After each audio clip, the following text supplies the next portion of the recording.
Greetings and salutations. So I went to a Taylor Swift club night last week and it was the best night of my year. Hands down, I miss Taylor concerts very much, but it was also weirdly triggering and brought up a lot of my relationship trauma from my last heartbreak because apparently I just can't fucking get over it. So I thought this would be a great time to do an updated ranking of Red by Taylor Swift, including all of the vault tracks. This was requested as a Patreon video a while ago, but I wanted to make it an official video, and in that request though was for the emotional support Red blanket to come back, but I have an updated one for today. So rather than the old one, we have a new emotional support blanket. We also have Red Aries merch, because, you know.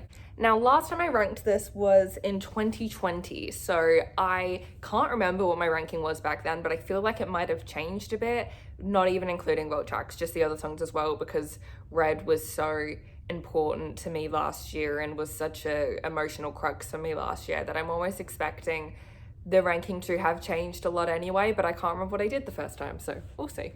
Now in last place is All Too Well. Now before you yell at me, this was originally in my top 5, but since Taylor's version has come out, I literally have not listened to Bite Size All Too Well once. Like I haven't. I listened to it when I listened to the whole album when it first dropped, and I listened to it when it played at Taylor Night, and they are the only two times I've listened to short All Too Well since this album came out. So that's why it's so low. Just above that in 28th place is 22. I do prefer 22 Taylor's version much to Stolen 22. Like this album kind of gave me a newfound appreciation for 22, and I think it's a lot more fun than I originally gave it credit for. It's still just not a song that I rely on for sanity or for therapy, or that really triggers me in the way that a lot of the rest of the songs do. So it's still pretty low. Then in 27th place, we have Girl at Home. It took me a while to get used to Yassified Girl at Home, but I am a big fan.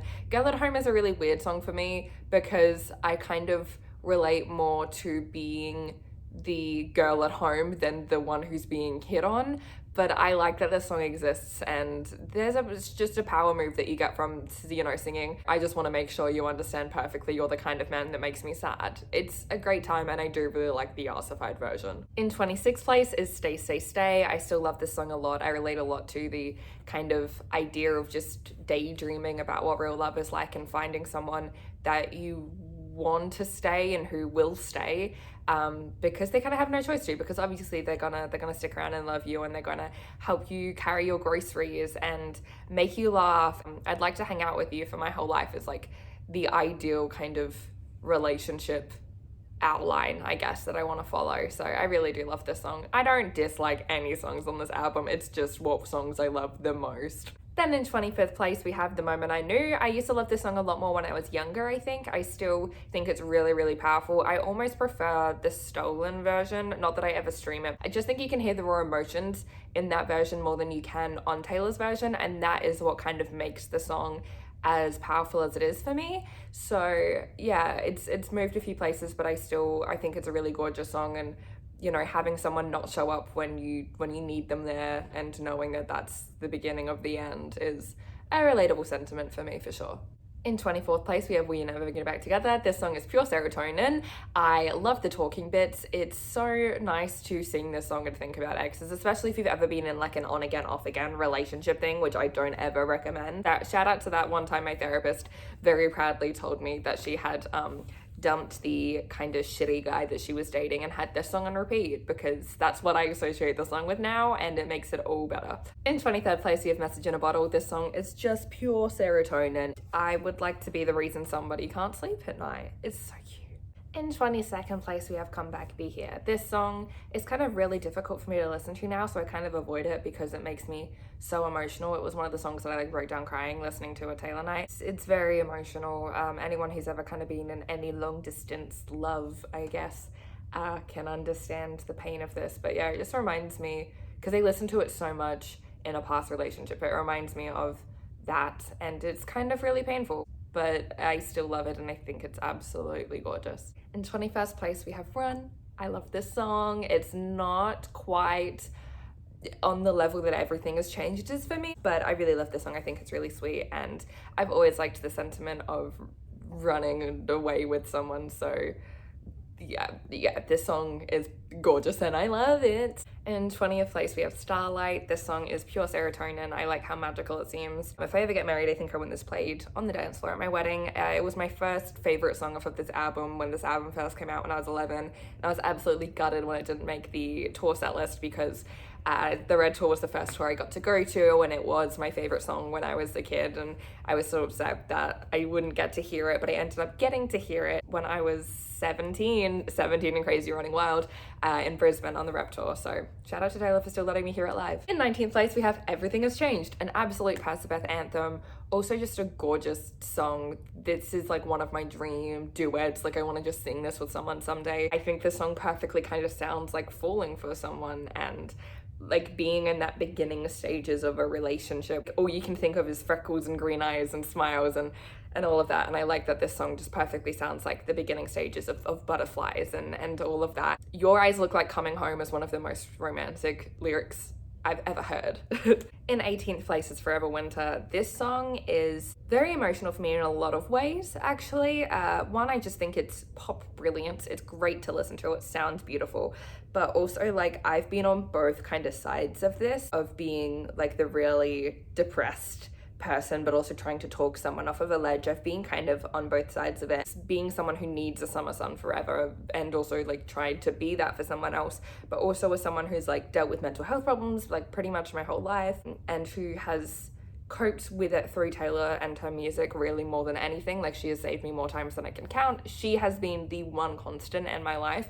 To just hear her sing some of these words is kind of really helpful in a breakdown, because she kind of has been my summer sun forever. She literally has been. So to hear her sing this is really emotional. In 17th place is I Almost Do. I bet it never ever occurred to you that I can't say hello to you and risk another goodbye. It's one of the most cutting lyrics I've ever heard. This song is so relatable, and it became really relatable last year, where I kind of had to make the decision to leave situations that were very painful for me. People had done some things that were very painful, and then I kind of knew that I couldn't work past that with them. I knew that the only way for me to heal was to take a step back, but every single day, and still now, like it's the urge to just kind of text them and tell them that I miss them, or just kind of see things, like tell them about things that I see that remind me of them, or when I dream about them, like it's still very present. You kind of, you almost reach for the phone, but you don't. This song kept me sane and kept me from picking up the phone. Like playing this song on guitar kept me from picking up the phone the way that writing this song kept Taylor from picking up the phone. In 16th place, I Knew You Were Trouble. I relate a lot to this song. It's pop brilliance. It's one of my favorite like pop songs of Taylor's. I think it's one of her best songs in general, and has one of my favorite music videos too. I just really love this song. One of my favorite performances on the Red Tour. One of my favorite performances on the 1989 tour too. I absolutely love this song. In 15th place is Holy Ground. I cannot tell you the pure joy that comes from just dancing around to this song. Singing the bridge, and like especially when you're envisioning someone and you are just like kind of singing about like wanting to dance with them, it's one of the most magical experiences. And this is like my go-to like daydream and dance around my bedroom kind of song, and spin like a girl in a brand new dress. Like it's pure serotonin. It's great to listen to on walks if you're trying to like lift up your mood, and like it's kind of like looking back on a relationship, but not in a sad way, which I like having a song that's like that. It's kind of like, yeah, we fell apart and everything, but I cherish the time that we spent together, and I still think of you really highly, and I still see you everywhere. I just love this song. In 14th place is Red Itself. Yeah, this song became one of the most relatable songs on the album for me last year, which was weird because it had never been a relatable song for me before. So I think it's moved up pretty high in my ranking, because it used to be, I don't think it used to be that high for me. This song became like a diary entry of mine. Like it was exactly how I felt kind of looking back at a love that I'd had, and it was so wonderful to have a song that just perfectly encapsulated what I felt, because everything that I felt just felt impossibly large, and it felt like, you know, I'm a songwriter, so I was trying to write about what I was feeling, and I never felt like I could capture it accurately, and this song just perfectly kind of described how I was looking back at it, especially early on. And even just like the bridge, like the way that I literally had like flashbacks and like echoes in my dreams like constantly for the first couple months, like it encapsulated it. Beautiful. It was there. Cool. Done. Wonderful. In 13th place is Nothing New. This song hits really hard for me. Not in the same way that I think it does for Taylor, but just I think aging for women in particular is kind of like a very scary thing, where you kind of are told constantly that like the epitome of female beauty is youth, and really we're told that like we're most beautiful when we're like teenagers. So I think that there's this fear of becoming less valuable to everyone around you as you age. And like I'm 20 and I already feel that sentiment, and this song kind of fits into that for me, but also the sentiment of like the older I get, the less interesting I'll be. So like, how long will it be cute, all this crying in my room? That hits very close to home, and just feeling like I'm losing my youth and like wasting away. And how can a person know everything at 18 but nothing at 22? How can a person know everything at 18 but nothing at 20 for me? In 12th place, we have my petty anthem, I Bet You Think About Me. This song is everything to me. Every time I'm like really sad and like really sad about everything that kind of went down for me, put this song on, I feel better. It's just a power anthem. It just makes me feel so much better. Literally, I want my brand to someday be, if I can ever bring up the courage to share my music again online, like, I bet you think about me when you say, oh my God, she's insane, she wrote a song about me. That's my ideal brand. That's what I want people to kind of be thinking about me. This song just makes me feel like a petty little shit and be like, I bet you do think about me. Does it make you feel sad that the love that you're looking for is the love that you had? I love it. I like how there are some lyrics that just are like subtly shading Jake Gyllenhaal, like the way that people kind of debunked the organic shoes line to just be how he like he's basically barefoot when he runs or something. I just like that lyrics like that exist. In 11th place is State of Grace. I think this is lyrically one of Taylor's best songs she's ever written, and the older I get, the more I appreciate it. Love really is a ruthless game unless you play it good and right, and I think this song just encapsulates kind of the feelings of being in a toxic relationship that you think is something incredible and groundbreaking, and like you feel like it's a love that is like the most impactful love of your life, and you feel like it's this great big cinematic and magical thing, and then kind of when you come out of it and you take a step back, you just kind of go, oh, that maybe wasn't the best. I think this song like encapsulates that feeling of being in that mindset of it feeling huge and like it's the most impactful love of your life, and you know, you never saw it coming and you'll never be the same, and someone being your Achilles heel. Like, I just think this song perfectly encapsulates that, and I love this song so much. In 10th place, we have Sad, Beautiful, Tragic, another one of the most relatable songs on the album for me. This bridge. With the songs as we keep going, I don't know how much I can talk about them without getting a bit too personal, so we're in the top 10 now. In 9th place, we have The Very First Night.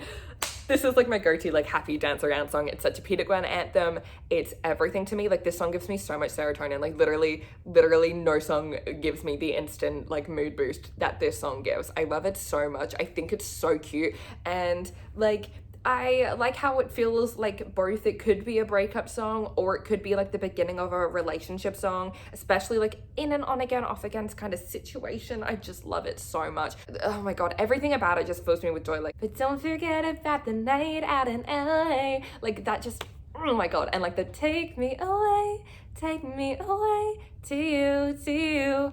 Just, oh my God, I love it so much. It makes me so happy. Okay, we're bringing the blanket back. In 8th place, State of Grace acoustic. I prefer the acoustic version to the full version, but both are absolutely incredible to me. So they're both in my like top 15, I guess, but I do prefer the acoustic. I like that you can like hear her fingers on the guitar as she transitions between chords, and you can just, it's so beautiful. In 7th place is Babe. I'm so glad that we have Taylor's version of this, because Babe has been one of my stan songs since Babe was released by Sugarland. You can find old evidence of that on my old Taylor stan accounts. Like, this has been one of my favorite Taylor songs for years, and to finally have like a Taylor's version of it is everything to me. Her vocals sound incredible. This is just, again, this is like a fun song to sing about a really shitty situation to be in, like when someone like breaks your heart and cheats or whatever, and you know, you just kind of want to cry, but this song is kind of like taking back that power a little bit, and like, yes, you're still sad, but it's like a sad bop and you can dance around to it and be a bit petty with it. It's just so much fun. But also like the bridge, since you admitted it, I can't stop picturing her lips on your neck, I can't unsee it,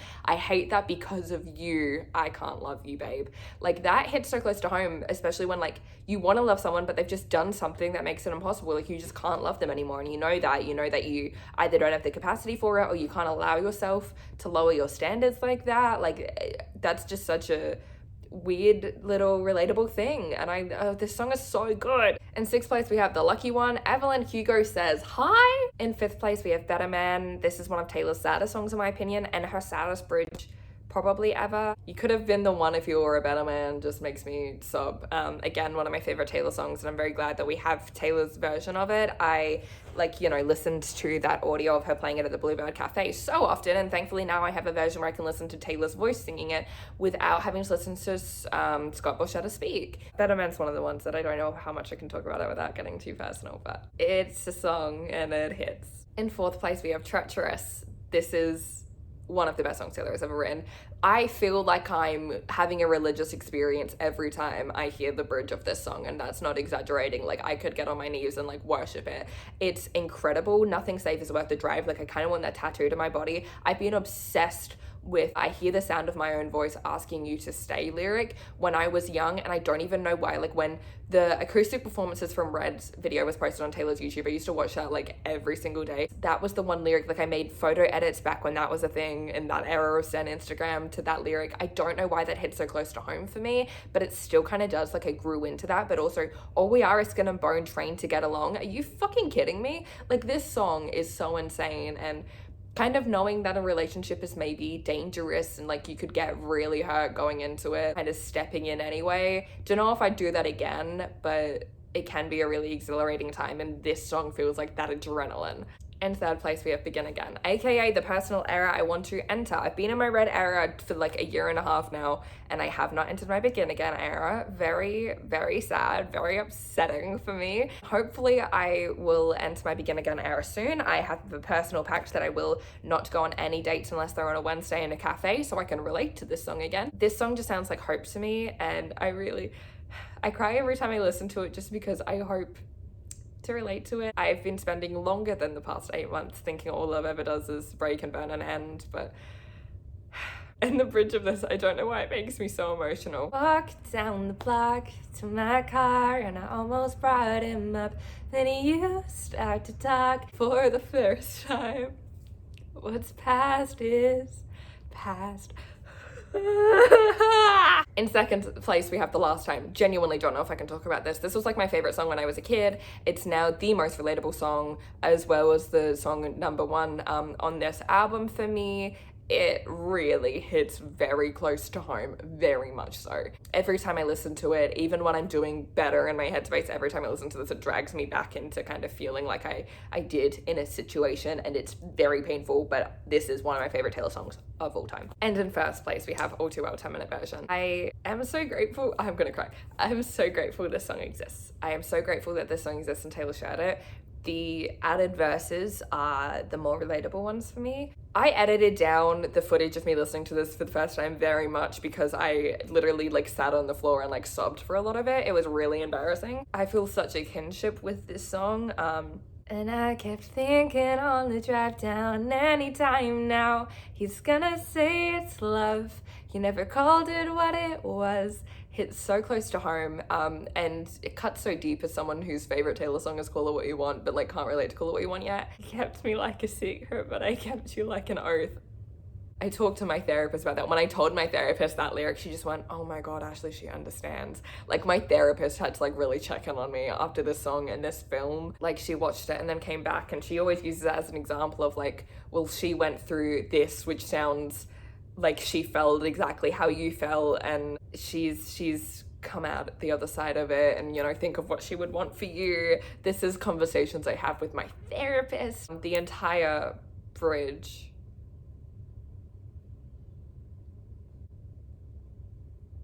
they say all's well that ends well, but I'm in a new hell every time you double cross my mind. Oh, that lyric, especially as someone who has very vocally said I want Lover to be the first dance if I ever get married. So the fact that the song has parallels to the 2 songs that I want to kind of be the love songs of Taylor's that I relate to someday. But this is what I do relate to now.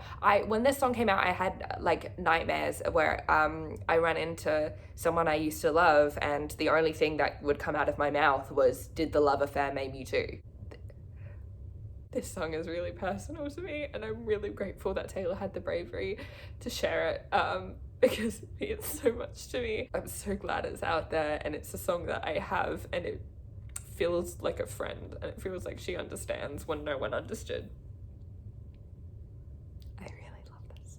Anyway, I'm gonna go wrap myself up in this blanket and cry for 6 hours. I hope you all enjoyed this video. Please just talk to me about Taylor in the comments. Nothing makes me happier than talking about Taylor Swift, genuinely. If you want to follow me on any social media, they will all be linked below. I'm a cosplayer, so I post a lot of cosplay stuff on TikTok and Instagram, as well as Swiftie stuff. If you like hearing about Taylor Swift, follow me on Twitter. I never shut the fuck up. Otherwise, you can support me on Patreon if that's anything you want to do. No pressure though. Otherwise, thank you very much for watching. I love you very much, and I'll see you very soon. Mwah.